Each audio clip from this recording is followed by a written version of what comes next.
ഹൃദയപൂർവം ഭാഗം 129. ദേവിക അവരുടെ നെഞ്ചിൽ മുഖമൊളിപ്പിച്ച് കരഞ്ഞു. ശരത്തിന്റെ കണ്ണുകൾ നിറഞ്ഞു. അവൻ അമ്മയെ നോക്കി. ഏട്ടാ? ശരത്തിന്റെ അമ്മ മാധവിന്റെ അച്ഛനെ വിറയ്ക്കുന്ന ശബ്ദത്തിൽ ചോദിച്ചു. ഏട്ടൻ കൂടി അറിഞ്ഞിട്ടാണോ? ഇല്ല, ശരത്ത് പെട്ടെന്ന് തന്നെ പറഞ്ഞു. അമ്മാവന് ഒന്നും അറിയില്ല. ഇത് ഞങ്ങളുടെ തീരുമാനമായിരുന്നു. ശരത്ത് ദേവികയെ ചേർത്ത് പിടിച്ചു. ഇനി ഒറ്റയ്ക്കല്ല, അവൻ പറഞ്ഞു.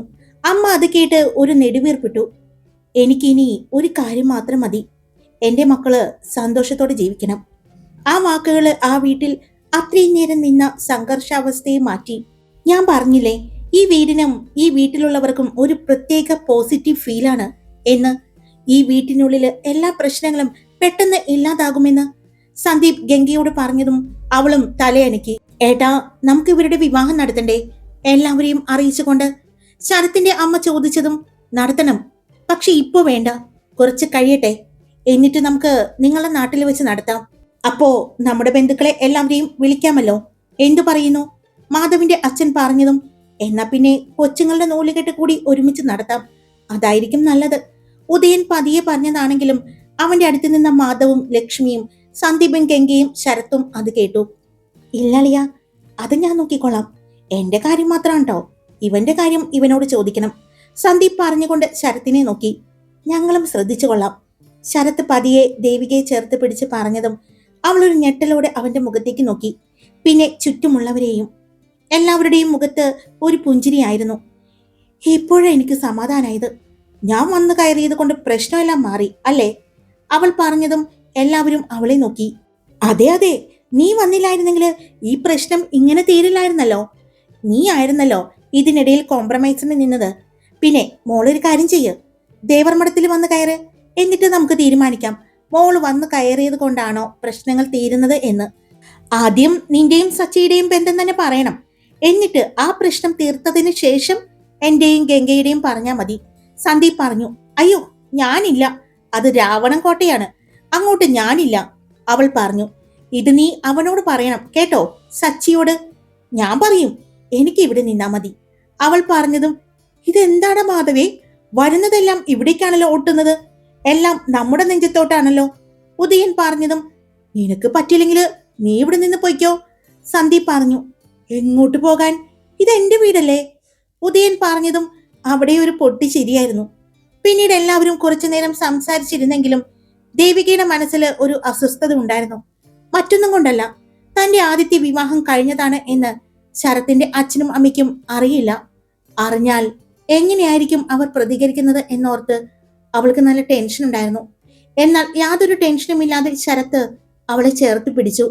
പിന്നെയും കുറച്ചു നേരം സംസാരിച്ചതിന് ശേഷമാണ് എല്ലാവരും റൂമിലേക്ക് പോയത്. ശരത്തിന്റെ അച്ഛനും അമ്മയും റൂമിലേക്ക് പോകാൻ വേണ്ടി സന്ദീപ് അവിടെ തന്നെ വെയിറ്റ് ചെയ്തു. അതെ, ഞാൻ വീട്ടിലേക്ക് പോണോ? അവൻ ഗംഗയോട് ചോദിച്ചതും പോയിട്ട് വാ, അല്ലെങ്കിൽ ഇനി സഞ്ജയ്ക്ക് സംശയം വരും. നിങ്ങളുടെ അമ്മ ഒരു വക്കീലാണ് എന്നുള്ള കാര്യം മറക്കരുത്. അമ്മ ആലോചിക്കും മോൻ എന്തുകൊണ്ടാണ് തങ്ങൾ ഇവിടെ ഇല്ലാത്ത ദിവസങ്ങളിൽ ഒന്നും വീട്ടിൽ കയറാത്തതെന്ന്. അവർ ചിന്തിച്ചാൽ പെട്ടെന്ന് തന്നെ മോന്റെ ഈ കള്ളക്കളി അവർ പൊളിക്കും. അതുകൊണ്ട് മര്യാദക്ക് വീട്ടിൽ പോകാൻ നോക്ക്. ഇവൾക്ക് എന്നോട് ഒരു സ്നേഹവും ഇല്ല. അവൻ പറഞ്ഞുകൊണ്ട് എഴുന്നേറ്റു. ഞാൻ ആക്കി തരണോ? ഉദയൻ ചോദിച്ചതും ആക്കിത്തന്നാ മാത്രം പോരാ, എന്നെ അവിടെ നിന്ന് ഇങ്ങോട്ട് കൊണ്ടുവരണം. സന്ദീപ് പറഞ്ഞതും എന്നാ പിന്നെ നീ എന്തിനാടാ പോകുന്നേ? ശരത്ത് ചോദിച്ചു. നിനക്ക് അങ്ങനെയൊക്കെ പറയാം. നിന്റെ റൂട്ടിപ്പോ ക്ലിയർ ആയല്ലോ. ഇനി നിനക്ക് നിന്റെ ഭാര്യയും കെട്ടിപ്പിടിച്ച് കിടക്കാലോ. ആരെയും പേടിക്കണ്ടല്ലോ. എന്റെ അവസ്ഥ അതല്ലല്ലോ. എന്റെ സന്ദീപേ, നീ ആരെയെ പേടിക്കുന്നത്? നീ ധൈര്യമായിട്ട് ചെന്ന് പറ, എന്റെ വിവാഹം കഴിഞ്ഞു, ഞാൻ വിവാഹം കഴിച്ചിരിക്കുന്നത് ഗംഗയാണ് എന്ന് പറ. എന്നിട്ട് വീട്ടിൽ നിന്നും ഇറക്കി വിടുകയാണെങ്കിൽ നീ ധൈര്യമായിട്ട് ഇങ്ങോട്ട് പോര്. ഉദയൻ പറഞ്ഞതും അതിന് അച്ഛനും അമ്മയും ഒന്ന് വന്നാലല്ലേ എനിക്ക് ഇതൊന്ന് പറയാൻ പറ്റൂ. ഇനി വന്നാ മാത്രം പോരാ, ആ ഈശ്വരന്റെ പ്രശ്നം കഴിഞ്ഞിട്ട് മാത്രം അവരിങ്ങോട്ട് വന്നാ മതി എന്നാ ഞാൻ ആഗ്രഹിക്കുന്നത്. അതിനുശേഷം മാത്രം അവര് ഞങ്ങളെ കണ്ടാ മതി. അല്ലെങ്കിൽ ദേവികയ്ക്ക് പ്രശ്നമാവും. ഡിവോഴ്സ് കഴിഞ്ഞു കഴിഞ്ഞാൽ പിന്നെ ദേവികയെ നമുക്ക് ധൈര്യമായിട്ട് എന്റെ അച്ഛന്റെയും അമ്മയുടെയും മുന്നിൽ മാത്രമല്ല, ഈ പറയുന്ന ഈശ്വരന്റെ മുന്നിലും ദേവികയുടെ വീട്ടുകാരുടെ മുന്നിലും നമുക്ക് കൊണ്ടുപോയി കാണിക്കാം. അതുവരെ തൽക്കാലം ഇവളെ കാണാതെ ഇരിക്കുന്നതല്ലേ നല്ലത്. അതുകൊണ്ടാണ് ഞാൻ വെയിറ്റ് ചെയ്യുന്നത്. ഈശ്വർ ദേവികയുമായിട്ടുള്ള ഡിവോഴ്സ് കഴിഞ്ഞതിന് ശേഷം നമുക്ക് ഞങ്ങളുടെ വിവാഹക്കാര്യം വീട്ടിൽ അവതരിപ്പിക്കാം. സന്ദീപ് പറഞ്ഞു. എന്നവാ, ഞങ്ങളാക്കി തരാം എന്ന് പറഞ്ഞുകൊണ്ട് സന്ദീപിന്റെ കൂടെ മാധവും ശരത്തും ഉദയനും പുറത്തേക്കിറങ്ങി. അവർ ഗേറ്റ് കടന്നു പോകുന്നത് നോക്കി അവരെല്ലാം അവിടെ തന്നെ നിന്നു. എന്തായാലും എന്റെ അച്ഛന് ഇപ്പോഴാണ് ശ്വാസം നേരെ വീണത്, അല്ലേ അച്ഛാ? മിത്ര ചോദിച്ചതും അതെ അതെ, ഞാൻ ശരിക്കും പേടിച്ചു അവള് പ്രശ്നം ഉണ്ടാക്കുവോ എന്ന്. പക്ഷേ കുഴപ്പമൊന്നും ഉണ്ടായില്ലല്ലോ, പെട്ടെന്ന് ശാന്തായി. അത് വേറൊന്നും കൊണ്ടല്ല അമ്മവ, ഇനിയും അമ്മയും അച്ഛനുമെല്ലാം ബലം പിടിച്ചു നിന്ന ഞങ്ങൾ രണ്ടു മക്കളെയും നഷ്ടപ്പെടുമെന്ന് അറിയാവുന്നത് കൊണ്ടാണ് ഒന്നും പറയാതെ നിന്നത് എന്നാണ് എനിക്ക് തോന്നുന്നത്. അത് മാത്രല്ല, ഞങ്ങൾ ഇത് അംഗീകരിച്ചു എന്ന് നമ്മുടെ മുന്നിൽ വെറുതെ പറയുന്നത് ആയിക്കൂടാന്നില്ല. ഗംഗ പറഞ്ഞതും നിനക്കെന്തെങ്കിലും സംശയമുണ്ടോ അവരുടെ പെരുമാറ്റത്തിൽ? മാധവിന്റെ അച്ഛൻ ചോദിച്ചു. എന്താ ഗംഗ നിനക്കിപ്പോ അങ്ങനെ തോന്നാൻ കാരണം? അവരുടെ സംസാരം കേട്ട് നിന്ന സാന്ദ്രയും ചോദിച്ചു. ഞങ്ങളുടെ അച്ഛനെയും അമ്മയെയും ഞങ്ങൾക്ക് നന്നായിട്ടറിയാം. അതായത് ഇപ്പോ ഈ കാണിച്ചത് അഭിനയമാണ് എന്നാണോ നീ പറയുന്നത്? അങ്ങനെ പറഞ്ഞില്ല, പെട്ടെന്ന് ഇങ്ങനെ സമ്മതിച്ചപ്പോ എനിക്കെന്തൊരു സംശയം. എന്തായാലും സംശയം മനസ്സിലുണ്ടെങ്കിലും ഞാനത് തീർക്കും, ഗംഗ പറഞ്ഞു. എന്തായാലും സൂക്ഷിക്കുന്നത് നല്ലതായിരിക്കും. വിട്ടൊന്നും പറയാൻ നിൽക്കണ്ട ഒരു കാര്യവും, കേട്ടല്ലോ, ഗംഗ എല്ലാവരോടും പറഞ്ഞു. അത് കേട്ടതും ദേവിക ലക്ഷ്മിയെ നോക്കി. നീ ടെൻഷൻ ആവണ്ട, നമുക്ക് എന്തെങ്കിലും ഒരു വഴി കണ്ടുപിടിക്കാം. എന്തായാലും നിന്നെ ഞങ്ങൾ ഒറ്റയ്ക്കാക്കില്ല, നിന്റെ കൂടെ ഞങ്ങൾ എല്ലാവരും ഉണ്ടാവും. അതുകൊണ്ട് ധൈര്യം കൈവിടാതെ ഇരുന്നോ, കേട്ടല്ലോ. പിന്നെ എന്തിനും ഏതിനും പേടിക്കുന്ന ഒരു പെൺകുട്ടിയാണ് നീയെന്ന് എനിക്ക് തോന്നിയിട്ടില്ല. ലക്ഷ്മി പറഞ്ഞത് വെച്ച് നീ ബോൾഡായ ഒരു ക്യാരക്ടറുള്ള പെൺകുട്ടിയാണ്. പിന്നെ എന്തിനെയാണ് നീ ഇങ്ങനെ ഭയപ്പെടുന്നത്? ഒന്നിനെയും ഭയപ്പെടേണ്ട, എന്തു വന്നാലും നമ്മൾ നേരിടും. ഒന്നുമില്ലെങ്കിലും നമ്മൾ എല്ലാവരും ഒറ്റക്കെട്ടായി നിൽക്കുന്നില്ലേ, പിന്നെ എന്തിനെയാണ് നമ്മൾ ഭയപ്പെടേണ്ടത്? അവളെ ആശ്വസിപ്പിക്കും പോലെ അവളുടെ അടുത്ത് വന്നുകൊണ്ട് ഗംഗ പറഞ്ഞു. ഇതിപ്പോ എനിക്ക് മനസ്സമാധാനമായിട്ട് പോകാൻ പറ്റുമോ? ഇഷാനി ചോദിച്ചതും നീ ധൈര്യമായിട്ട് പോയിക്കോ, ഇവിടുത്തെ കാര്യമോർത്ത് നീ ടെൻഷൻ ആവണ്ട. പിന്നെ പോയാലും ഒരാഴ്ചക്കുള്ളിൽ നീ തിരിച്ചു വരില്ലേ? തിരിച്ചു വരും, അതുവരെ നിങ്ങൾ എല്ലാവരും സേഫായിട്ട് ഇരിക്കണം, ഇഷാനി പറഞ്ഞു. ഞങ്ങൾ ഇരുന്നോളാം. എന്നാ പിന്നെ ഇവിടുത്തെ CID പണി എല്ലാം ഞാൻ ഏറ്റെടുത്താലോ? താര ചോദിച്ചതും ഞാനും പെട്ടെന്ന് തന്നെ മിത്രയും പറഞ്ഞു. ഞങ്ങൾ രണ്ടുപേരും കൂടി ഇതിന്റെ സത്യാവസ്ഥ കണ്ടുപിടിച്ചാലോ? താരയും മിത്രയും പറഞ്ഞതും നിങ്ങൾക്ക് പറ്റുമോ? ഗംഗ ചോദിച്ചു. പറ്റും. ഇപ്പൊ അവരുടെ ശ്രദ്ധ മുഴുവനും നിങ്ങളിലേക്കായിരിക്കും, പ്രത്യേകിച്ച് ഗംഗ ചേച്ചിയുടെ അടുത്തേക്ക്, പിന്നെ ദേവിക ചേച്ചിയുടെ അടുത്തേക്ക്. അവരുടെ മനസ്സിൽ എന്തെങ്കിലും തെറ്റായൊരു ചിന്ത ഉണ്ടെങ്കിൽ മാത്രം, ഇല്ലെങ്കിൽ പ്രശ്നമില്ല. ഇനി അഥവാ അങ്ങനെ ഉണ്ടെങ്കിൽ അവർ ഏറ്റവും കൂടുതൽ ശ്രദ്ധിക്കാൻ പോകുന്നത് ഇവരെ രണ്ടുപേരെ ആയിരിക്കും. അപ്പോ ഞങ്ങളിൽ രണ്ടുപേരും ശ്രദ്ധ ഉണ്ടാകില്ല, ഞങ്ങൾക്ക് അവരുടെ നീക്കങ്ങൾ കണ്ടുപിടിക്കാൻ പറ്റും. താര പറഞ്ഞതും നീ എന്തിനാ പഠിക്കുന്നത്? ഫാഷൻ ഡിസൈനിങ് അല്ലേ? അത് വേണ്ട, നീ അത് വിട്ടേക്ക്, വല്ല IPS-ഉം എടുക്കാൻ നോക്ക്, അതായിരിക്കും നല്ലത്, ഇഷാനി പറഞ്ഞു. മക്കളെ, ഇതൊക്കെ ചിലപ്പോ നിങ്ങളെ തോന്നലായിരിക്കും, ഇങ്ങനെയൊന്നും ഉണ്ടാകില്ല, സീതാമ്മയാണ് പറഞ്ഞത്. ഉണ്ടാകണമെന്ന് ഞങ്ങളും ആഗ്രഹിക്കുന്നില്ല, ഉണ്ടാകാതിരിക്കട്ടെ. ഇനി ഉണ്ടെങ്കിൽ അത് നല്ലതിനല്ല, ഒരുപാട് കണ്ണീര് വീണ്ടും വീഴും. അതുകൊണ്ടാണ് ഗംഗയാണ് പറഞ്ഞത്. ഇപ്പൊ ഈ കുട്ടികൾ പറഞ്ഞപ്പോ എനിക്കും ചെറിയൊരു സംശയം, എന്റെ സഹോദരിയെ. കാരണം അവൾ ഇത്ര പെട്ടെന്ന് ഈ ബന്ധം അംഗീകരിക്കുമെന്ന് എനിക്ക് ഉറപ്പില്ലായിരുന്നു. ഞാനും അതാണ് ഭയപ്പെട്ടത്. പക്ഷെ പെട്ടെന്ന് അവൾ അംഗീകരിച്ചപ്പോൾ അവൾ നന്നായി എന്നാണ് ഞാനും കരുതിയത്. ഇനി ഈ കുട്ടികൾ പറയുന്നത് പോലെയാണെങ്കിൽ? പെട്ടെന്ന് മാഷ് ചോദിച്ചു. ആണെങ്കിൽ നമ്മൾ നേരിടണം, നേരിട്ടേ പറ്റൂ. കാരണം നമ്മുടെ കുട്ടികളാണ്, അവർക്ക് ആപത്തുണ്ടാകുന്നത് ഒന്നും നമ്മൾ ചെയ്യാൻ പാടില്ല, ടീച്ചറമ്മയും പറഞ്ഞു. നിങ്ങൾ പോയി കിടന്നോ, ഞങ്ങൾ എന്തായാലും അവർ വന്നിട്ട് കിടക്കുന്നുള്ളൂ, ലക്ഷ്മി ടീച്ചറമ്മയോടും മാഷിനോടും മാധവിന്റെ അച്ഛനോടും അമ്മയോടും പറഞ്ഞു. സൂക്ഷിക്കണം മക്കളെ എന്ന് പറഞ്ഞുകൊണ്ട് അവർ 4 പേരും എഴുന്നേറ്റ് പോയി. കുറെ നേരം അവർ അവിടെ ഇരുന്ന് സംസാരിച്ചു. നമുക്കിത് നമ്മുടെ ആണുങ്ങളുടെ അടുത്ത് എല്ലാം പറഞ്ഞാലോ? സാന്ദ്ര ചോദിച്ചതും വേണ്ട, അവര് പെട്ടെന്ന് പ്രതികരിക്കുന്നവരാണ്, പ്രത്യേകിച്ച് ശരത്തേട്ടൻ. നമ്മളെപ്പോലെ അവര് ശാന്തമായിട്ട് അന്വേഷിക്കില്ല, വെട്ടൊന്ന് മുറി 2 എന്ന സ്വഭാവക്കാരാണ്. നമുക്ക് പക്ഷേ പതുങ്ങിയിരുന്നാണ് ഇക്കാര്യങ്ങൾ തെളിയിക്കാൻ പറ്റൂ. ശാന്തമായിട്ട് ഒന്നും സംഭവിക്കാത്തതുപോലെ വേണം എന്റെ അച്ഛന്റെയും അമ്മയുടെയും മുന്നിൽ നിൽക്കാൻ, ഗംഗ പറഞ്ഞു. ഗംഗ, ഇനി നിങ്ങളെ തമ്മിൽ വേർപിരിക്കാൻ നിങ്ങളുടെ രണ്ടുപേരുടെയും വിവാഹ കാര്യം എങ്ങാനും സന്ദീപേട്ടന്റെ അച്ഛനെയും അമ്മയും വിളിച്ച് പറയോ? ഇഷാനി ചോദിച്ചു.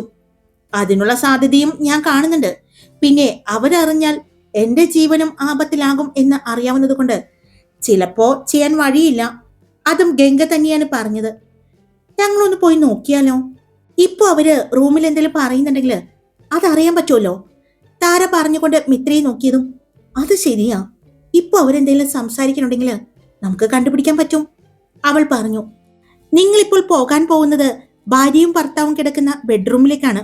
അവിടെ ചെന്ന് ഒളിഞ്ഞു നോക്കിയാ വേണ്ട. ഈശാനി പറഞ്ഞതും പിന്നെ ഈ വയസ്സാം കാലത്താണ്. അവരെന്തായാലും മനസ്സിലുള്ളത് അടക്കി വെക്കില്ല. റൂമിൽ കയറിയാൽ ഉറപ്പായിട്ടും പറയും. അതുകൊണ്ട് ഞങ്ങൾ ഈ വഴി പോകാം. അവിടുത്തെ ജനാല അടച്ചിട്ടുണ്ടാകില്ല. ഇന്നലെ രാവിലെ ചാച്ചൻ പറയുന്നുണ്ടായിരുന്നു ജനാല തുറന്നിട്ട് കിടക്കുന്നത് കൊണ്ട് നല്ല തണുത്ത കാറ്റുണ്ടായിരുന്നു എന്ന്. മിത്ര പറഞ്ഞതും എന്നാ പിന്നെ ഞങ്ങൾ പോയി നോക്കിയിട്ട് വരാം എന്ന് പറഞ്ഞുകൊണ്ട് താരയും മിത്രയും ഇറങ്ങി. സൂക്ഷിച്ചു പോണേ, ലക്ഷ്മി പറഞ്ഞതും ദൂരേക്കൊന്നുമല്ലല്ലോ, ഇവിടെ അടുത്തല്ലേ, ഗംഗ പറഞ്ഞു. താരയും മിത്രയും കൂടി പതിയെ ശരത്തിന്റെ അച്ഛനും അമ്മയും കിടക്കുന്ന റൂമിന്റെ ഭാഗത്തേക്ക് ചെന്ന് നോക്കി. ഭാഗ്യത്തിന് ജനാല തുറന്നിട്ടിട്ടുണ്ട്. അത് കണ്ട് രണ്ടുപേർക്കും ആശ്വാസം തോന്നി. അകത്തേക്ക് നോക്കാൻ പറ്റുമോ? നീ ധൈര്യമായിട്ട് നോക്കിക്കോ. ഇപ്പോഴത്തെ ഈ ടെൻഷനിൽ അവർ ആവശ്യമില്ലാത്ത പണിക്കൊന്നും പോകില്ല. താര പറഞ്ഞതും മിത്ര അവളെ ഒന്ന് നോക്കി. അതെങ്ങനെ ചേച്ചിക്കറിയാം? അതൊക്കെ അറിയാം, നീ വാ എന്ന് പറഞ്ഞ് രണ്ടുപേരും ജനാലയുടെ അടുത്ത് പതുങ്ങിയിരിക്കാൻ നോക്കി. ശബ്ദമൊന്നും കേൾക്കാതെ വന്നതും അവർക്ക് കുഴപ്പമൊന്നുമില്ല എന്ന് തോന്നുന്നു. അവര് സമാധാനമായിട്ട് ഉറങ്ങി. മിത്ര പറഞ്ഞതും എനിക്കും അത് തന്നെയാ തോന്നുന്നത്. ഗംഗ ചേച്ചിയുടെ സംശയം മാത്രമാണ്. അവർക്ക് പ്രശ്നമൊന്നുമില്ല, അവർ അംഗീകരിച്ചു എന്നാ എനിക്ക് തോന്നുന്നത്. താരയും പറഞ്ഞു. എന്നാ പിന്നെ നമുക്ക് പോയാലോ എന്ന് പറഞ്ഞ് രണ്ടുപേരും എഴുന്നേൽക്കാൻ പോയപ്പോഴാണ് ഞാൻ പറഞ്ഞില്ലേ ഇപ്പോ അവരുടെ അച്ഛനും അവരുടെ സൈഡാണ് നിൽക്കുന്നത്. അദ്ദേഹത്തിനോട് എനിക്കിനി സഹായം ചോദിക്കാൻ പറ്റില്ല. അദ്ദേഹം രണ്ടു മക്കളെയും അവര് വിവാഹം കഴിച്ച ആ രണ്ടുപേരെയും അംഗീകരിച്ച മട്ടാണ്. പക്ഷേ എനിക്ക് അംഗീകരിക്കാൻ പറ്റില്ല. ഇപ്പൊ നാത്തൂൻ പറഞ്ഞതുപോലെ ആ വീട്ടില് ഞാനും നിന്റെ ചേട്ടനും കൂടി പോയിട്ടുണ്ടായിരുന്നു. എന്ത് വലിയ വീടാണെന്നറിയോ, എന്ത് പണക്കാരാണെന്നറിയോ നിനക്ക്? ആ വീട്ടിൽ നിന്നും ഒരു വിവാഹാലോചന, അതും ചേട്ടന്റെയും അനിയത്തിയുടെയും വിവാഹാലോചന നമ്മുടെ വീട്ടിലേക്ക് വരിക എന്ന് പറഞ്ഞ അത് നിസ്സാര കാര്യമല്ല. പെട്ടെന്ന് താര മിത്രയുടെ കയ്യിൽ പിടിച്ചു. ഫോണിൽ റെക്കോർഡ് ഓൺ ചെയ്തു. അതെ സിന്ധു, ഞാൻ പറയുന്നത് ഇപ്പൊ ഉള്ള രണ്ടുപേരെയും എനിക്ക് ഒഴിവാക്കിയേ പറ്റൂ. എന്റെ മോൾക്കും മോനും ഏറ്റവും നല്ലത് മാത്രമേ ഞാൻ തെരഞ്ഞെടുക്കൂ. അങ്ങനെ എനിക്ക് നല്ലതെന്ന് തോന്നുന്നതാണ് നമ്മൾ ഇന്ന് പോയി കണ്ട ആ ബന്ധം. ആ പയ്യനാണെങ്കിൽ അമേരിക്കയിലാണ്. ഗംഗയ്ക്ക് അങ്ങോട്ട് പോകാം. അത് മാത്രമല്ല അവന്റെ സഹോദരി പഠിക്കുന്നതും അമേരിക്കയിലാണ്. അതുകൊണ്ട് ശരത്തിനും അവിടേക്ക് പോകാൻ പറ്റും. അവൻ ഒരു ഡോക്ടറല്ലേ, ഇവർക്ക് അവിടെയും ഹോസ്പിറ്റൽ ഉണ്ട് എന്നാണ് എനിക്ക് തോന്നുന്നത്. കേരളത്തിൽ തന്നെ hospital, textiles, jewellery, shopping mall, Bangalore ഒരു ഷോപ്പിംഗ് മാൾ എല്ലാം ഉണ്ട്. അത്രയും കാശുള്ള ടീമാണ്. അവരെ വിട്ടുകളയാൻ പറ്റില്ലല്ലോ. പറ്റില്ല സിന്ധു, എനിക്ക് എന്റെ മക്കളുടെ ഭാവിയാണ് വലുത്, അവരുടെ ഇഷ്ടമല്ല. പണത്തിന്റെ മുകളിൽ പരുന്തും പറക്കില്ല എന്നല്ലേ പറയുന്നത്. അവർ ആ ബന്ധവുമായിട്ട് ഇണങ്ങി കഴിയുമ്പോൾ അവർക്ക് മനസ്സിലാകും അവരുടെ അമ്മ പറഞ്ഞത് തന്നെയാണ് നല്ലതെന്ന്. ഇപ്പോ ദേഷ്യം ഉണ്ടെങ്കിൽ കൂടി അവർ എന്നെ സ്നേഹിക്കും. ശരത്തിന്റെ അമ്മ പറയുന്നുണ്ട്. കുറച്ചു സമയം ഗംഗയുടെ അമ്മ ഒന്നും മിണ്ടുന്നില്ല. മറുഭാഗത്ത് നിന്ന് പറയുന്നത് കേൾക്കുകയാണ് എന്ന് അവർക്ക് മനസ്സിലായി. എന്തായാലും ഇത് നാട്ടുകാരെ അറിയിച്ച് ഈ വിവാഹം നടത്തുന്നതിന് മുമ്പ് തന്നെ ഈ രണ്ടു ബന്ധവും ഞാൻ ഇല്ലാതാക്കും. ആ ചെക്കനെ പറ്റി എനിക്കറിയാം. ഇവിടെ അടുത്ത് തന്നെയാണ്, പേര് കേട്ട കുടുംബത്തിലെ തന്നെയാണ്. കാശും നന്നായിട്ടുണ്ട്. പക്ഷെ വേണ്ട, ഇതിനേക്കാൾ ഇരട്ടിയാണ് ഇപ്പോൾ നമ്മൾ അവർക്ക് കണ്ടുപിടിച്ച ബന്ധം. അത് മാത്രമല്ല, ശരത്ത് ഒരു ഡോക്ടറാണ്. വിവാഹം കഴിച്ചിരിക്കുന്നത് ദേവിക എന്ന് പറയുന്ന ഒരു പീറ പെണ്ണിനെ. അവളുടെ വീടോ ബന്ധുക്കളോ ഒന്നും അറിയില്ല. അപ്പുറത്തെ മാഷിന്റെ മകളെ വിവാഹം കഴിക്കാൻ പോകുന്ന ചെറുക്കന്റെ ബന്ധുവാണെന്നോ അനിയത്തിയാണെന്നോ അവൻ പറയുന്നുണ്ടായിരുന്നു. പക്ഷെ എനിക്ക് അത്ര വിശ്വാസം പോരാ. അതുകൊണ്ട് ദേവികയെ കുറിച്ച് ഒന്നും വ്യക്തമായിട്ട് അറിയില്ല. അറിഞ്ഞാലും നമ്മൾ ഇപ്പോൾ അവർക്ക് കണ്ടുപിടിച്ച ബന്ധത്തിന്റെ ഒരു അംശം പോലും അവൾക്കുണ്ടാകില്ല. അതുകൊണ്ട് അകറ്റിയേ പറ്റൂ. അതുപോലെ തന്നെ ഗംഗയിൽ നിന്നും സന്ദീപിനെയും. അതിനുള്ള വഴികൾ എന്തെങ്കിലും തെളിഞ്ഞു കിട്ടാതിരിക്കില്ല. ഇവിടെ എനിക്ക് ഏറ്റവും കൂടുതൽ ദേഷ്യം ഇതിനെല്ലാം പിന്നിൽ എന്റെ ഏട്ടന്റെ കൈകളുണ്ടല്ലോ എന്ന് ഓർക്കുമ്പോഴാണ്. അയാളുടെ മകൻ ലക്ഷ്മി എന്ന് പറയുന്ന പേരുള്ള ഒരു പെണ്ണിനെ വിവാഹം കഴിച്ചു. അതിന് വീടോ ബന്ധുക്കളോ ഒന്നുമില്ല. അതുപോലെ തന്നെ എന്റെ മക്കളുടെയും ജീവിതം ആക്കാനാണ് അവർ ശ്രമിക്കുന്നത് എന്ന് എനിക്ക് തോന്നുന്നു. പക്ഷേ ഇത്രയും നേരം നിന്റെ ഏട്ടൻ എന്റെ കൂടെ തന്നെ ഉണ്ടായിരുന്നു. എന്നെ ഇപ്പോ അവരോട് സംസാരിച്ചപ്പോഴേക്കും അങ്ങേർക്ക് മനംമാറ്റം സംഭവിച്ചിരിക്കുകയാണ്. എത്ര ആരൊക്കെ മനം മാറിയാലും ഞാൻ സമ്മതിക്കില്ല. എന്റെ 2 മക്കളുടെയും വിവാഹം എന്റെ സ്വപ്നമാണ്, എന്റെ ആഗ്രഹമാണ്. അത് ഞാൻ നടത്തിയെടുക്കും. വാശിയോടെ പറയുന്ന ശരത്തിന്റെ അമ്മയെ കണ്ട് ഞെട്ടി നിൽക്കുകയായിരുന്നു മിത്രയും താരയും. അല്പസമയം മൗനം. അപ്പുറത്തു നിന്നുള്ള ആളുടെ സംസാരം കേൾക്കുകയാണ് എന്ന് അവർക്ക് മനസ്സിലായി. എന്തായാലും ഇപ്പൊ ഞാൻ ശരത്തിന്റെ പെണ്ണെന്ന് പറയുന്ന ഇവിടെ നിൽക്കുന്ന ആ പെണ്ണിനോട് മോശമായിട്ട് ഒന്നും സംസാരിച്ചിട്ടില്ല. സ്നേഹത്തോടെയാണ്. ആർക്കും സംശയം തോന്നാത്ത രീതിയിൽ അവളുടെ കാര്യങ്ങളെല്ലാം എനിക്ക് ചോദിച്ചറിയണം. എന്നിട്ട് അവളെ എൻ്റെ മകന്റെ ജീവിതത്തിൽ നിന്നും ഒഴിവാക്കണം. എൻ്റെ മകന്റെ ജീവിതത്തിൽ നിന്ന് മാത്രമല്ല, ഈ വീട്ടിൽ നിന്ന് തന്നെ എനിക്ക് അവളെ ഒഴിവാക്കണം. അവൾക്ക് ചുറ്റിപ്പറ്റി എന്തൊക്കെ പ്രശ്നങ്ങളുണ്ടെന്ന് എനിക്ക് തോന്നുന്നു. അവളുടെ മാത്രമല്ല, ആ ലക്ഷ്മിയുടെയും എല്ലാം അറിയണം. എൻ്റെ ഏട്ടനും ഏട്ടത്തിക്കും, പിന്നെ അപ്പുറത്തെ ആ മാഷിനും ടീച്ചർക്കും അടക്കം എല്ലാവർക്കും അറിയാം. പക്ഷെ ആരും ഒന്നും പറയില്ല. മാഷിന്റെ റിലേഷനിൽപ്പെട്ട പെൺകുട്ടിയാണ് ലക്ഷ്മി എന്ന് പറഞ്ഞാണ് അവർ മാധവിനെ വിവാഹം കഴിച്ചിരിക്കുന്നത്. എന്തൊക്കെയോ പൊരുത്തക്കേടുകളുണ്ട്. എല്ലാം കൂടി കൂട്ടി വായിച്ചു നോക്കുമ്പോൾ എന്തായാലും ഞാൻ കുറച്ച് ദിവസം ഇവിടെ തന്നെ ഉണ്ടാകും. എനിക്ക് എല്ലാം അറിയണം. എൻ്റെ 2 മക്കളെയും എനിക്ക് എൻ്റെ മാത്രമായിട്ട് കിട്ടണം. ഗംഗയെ വിവാഹം കഴിച്ചിരിക്കുന്ന ചെറുക്കന്റെ വീട് ഇവിടെ അടുത്ത് തന്നെയാണ്. അവനെ ഒഴിവാക്കാൻ വലിയ പാടൊന്നുമില്ല. അവന്റെ വീട്ടിൽ ഇത് അറിയിച്ചാൽ മാത്രം മതി. അവര് തന്നെ വന്ന് അവനെയും അവളെയും തമ്മിൽ അകറ്റും. ഞാൻ പറഞ്ഞില്ലേ, പക്ഷെ അതിന് പിന്നിൽ ചിലപ്പോൾ എൻ്റെ മകളുടെ ജീവൻ, അതെനിക്ക് വിലപ്പെട്ടതാണ്. അതുകൊണ്ട് സൂക്ഷിച്ച് കൈകാര്യം ചെയ്യേണ്ടതാണ്. 4 പേരെയും എനിക്ക് അകറ്റിയേ പറ്റൂ. ഇനി എനിക്ക് നിന്റെ ഏട്ടൻ, അതായത് എൻ്റെ ഭർത്താവ് സഹായിക്കും എന്ന് തോന്നുന്നില്ല. ഞാൻ തന്നെ ഇറങ്ങണം ഒറ്റയ്ക്ക്. ഒരു കണക്കിന് അത് തന്നെയാണ് നല്ലത്. ആർക്കും സംശയം തോന്നാത്ത രീതിയിൽ എനിക്ക് അവരെ അകറ്റിയേ പറ്റൂ. അവർ പറഞ്ഞു. ആദ്യം ദേവികയോട് സംസാരിക്കണം. അവളൊരു ടീച്ചറാണ്. നാളെ സ്കൂളിൽ പോകും. 2 പേരും ഒരുമിച്ചാണ് പോക്കും വരവും എന്നെനിക്ക് തോന്നുന്നുണ്ട്. അത് ഞങ്ങൾ അറിയാതിരിക്കാൻ കഴിഞ്ഞ ദിവസം എല്ലാവരും ഒരുമിച്ചാ പോയത്. എന്തായാലും ഞാനൊന്ന് നോക്കട്ടെ. എനിക്കെന്തെങ്കിലും സഹായം വേണ്ടി വന്നാ ഞാൻ നിന്നെ വിളിക്കാം എന്ന് പറഞ്ഞ് അവർ ഫോൺ കട്ട് ചെയ്തതും താരയും മിത്രയും പരസ്പരം നോക്കി. പിന്നെ പതിയെ ജനാലയുടെ അടിയിൽ നിന്നും 2 പേരും അവർ കാണാതെ എഴുന്നേറ്റു. വേഗം ദേവികയുടെയും ഗംഗയുടെയും ലക്ഷ്മിയുടെയും ഇഷാനിയുടെയും സാന്ദ്രയുടെയും അടുത്തേക്ക് വന്നു. 2 പേരുടെയും മുഖത്ത് നല്ല ടെൻഷൻ ഉണ്ടായിരുന്നു. അവർ 2 പേരും നോക്കിയത് ദേവികയാണ്, പിന്നെ ഗംഗയെയും. എന്താ? ലക്ഷ്മി ചോദിച്ചു. ഞാൻ പറഞ്ഞത് സത്യമാണ് അല്ലേ? ഗംഗ ചോദിച്ചതും താരയും മിത്രയും പരസ്പരം നോക്കി. ഹായ്, എല്ലാവരും സുഖമായിട്ടിരിക്കുന്നോ? ഞാൻ സുഖമായിട്ടിരിക്കുന്നു. അപ്പൊ സ്റ്റോറി ഇട്ടിട്ടുണ്ട്. ഇഷ്ടപ്പെട്ട ലൈക്ക് ചെയ്യാനും ഹൈപ്പ് ചെയ്യാനും നിങ്ങളുടെ അഭിപ്രായങ്ങൾ കമന്റ് ചെയ്യാനും സബ്സ്ക്രൈബ് ചെയ്യാതെ കേൾക്കുന്നവരുണ്ടെങ്കിൽ സബ്സ്ക്രൈബ് ചെയ്യാനും മറക്കല്ലേ. Love you all. It's me Karthika.